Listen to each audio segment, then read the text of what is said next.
Salve turma, professor Samuca em mais um vídeo aqui do curso Dominando Estrutura de Dados 1. Deixa seu like e se inscreva no canal. Vamos continuar então implementando o nosso primeiro tipo abstrato de dados, que é o nosso float vector.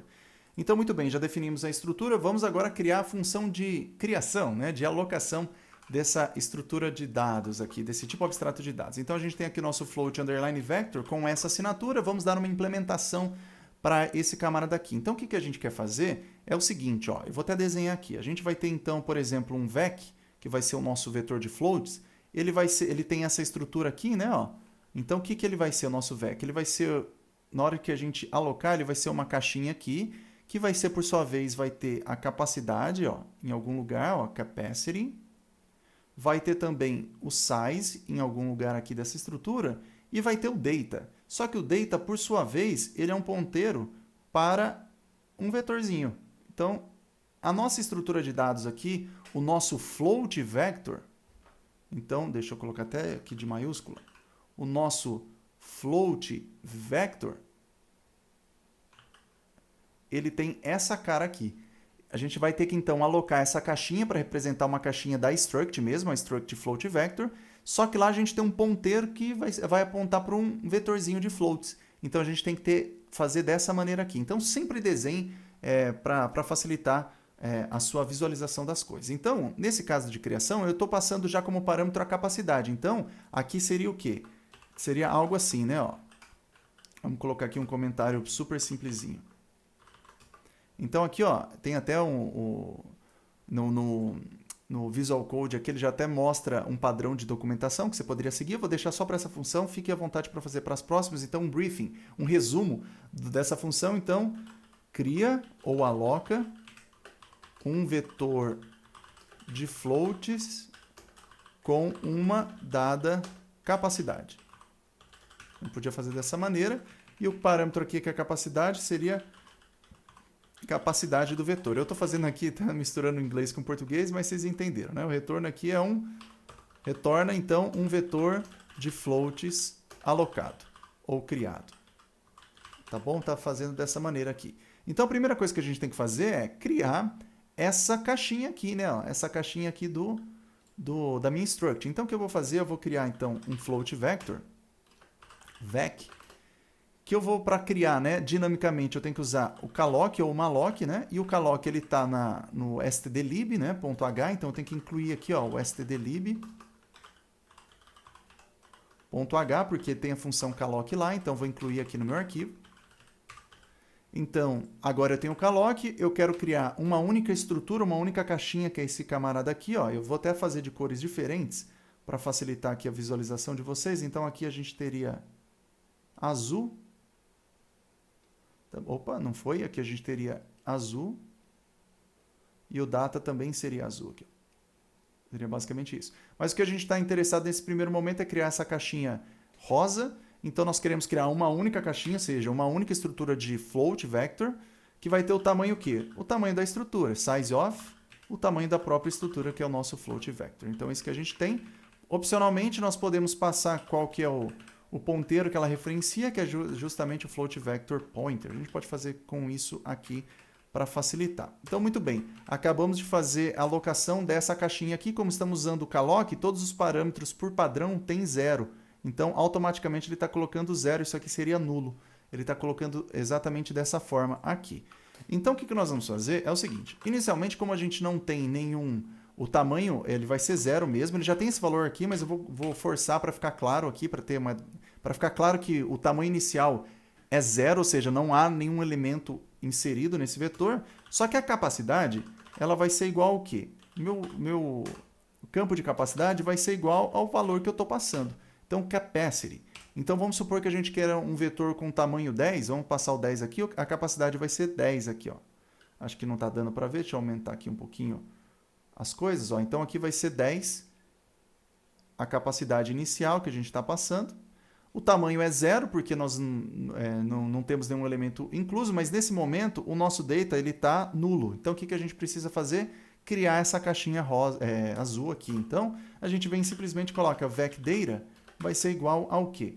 Vai ser igual a um calloc de tamanho capacidade, que é o tamanho total é o número total de elementos que a gente pode ter no vetor, E aqui vai ser o tamanho de floats. Então, estamos criando aqui dinamicamente, alocando dinamicamente um vetor de floats de tamanho capacidade. Então, float pointer aqui. Então, fazendo isso, ó, o que aconteceria aqui? Aqui seria o tamanho de capacidade, né? Ó. Capacity,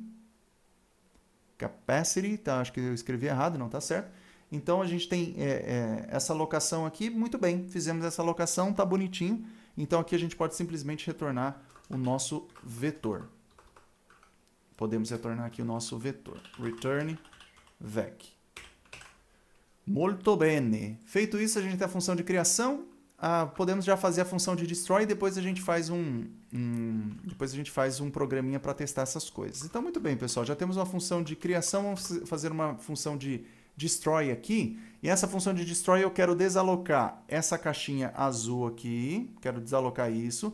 Quero desalocar essa caixinha rosa aqui. E eu quero setar o meu vetor que está lá fora para nulo. Então, eu quero fazer isso e a gente viu alguns vídeos dedicados a só esse tipo de estratégia aqui no canal, então eu sugiro que você dê uma olhada aqui, eu vou deixar no card aqui um exemplo, né, de vídeo com essa estratégia. Então o que nós queremos fazer, na verdade, a gente vai receber aqui um ponteiro de ponteiro, então nós vamos receber, podemos trocar o nome aqui, nós vamos receber a referência para um vetor de floats, para o ponteiro de um vetor de floats, tá bom? Então note nesse ponto aqui uma coisa bem interessante, é que a assinatura que você propõe aqui no seu arquivo de header de especificação, ela não precisa exatamente ter os mesmos nomes dos parâmetros aqui. Então, se eu fizer aqui, ó, note que aqui nas especificações eu estou usando o float, destroy, float, ponteiro, vec. Aqui eu vou usar vec underline ref, de reference. Então, a gente pode usar dessa maneira aqui. Então, o nome dos parâmetros não importa. Você pode ter nome de parâmetros diferentes entre a sua especificação e a sua implementação. O que importa mesmo é a assinatura dos tipos. Então, o que importa é ter os tipos. Tanto que eu poderia vir aqui no meu arquivo de especificação e colocar dessa maneira, ó, não colocar nenhum nome. Só informar que o primeiro parâmetro que a gente espera é um float ponteiro. Então, um ponteiro duplo para um float vector. Se eu fizer dessa forma, também funciona. Ó, aqui tem um outro caso que recebe dois parâmetros. A função at recebe o parâmetro vec e index. Na implementação, eu poderia colocar qualquer nome de parâmetro para cá e qualquer nome de parâmetro para cá, que também funcionaria.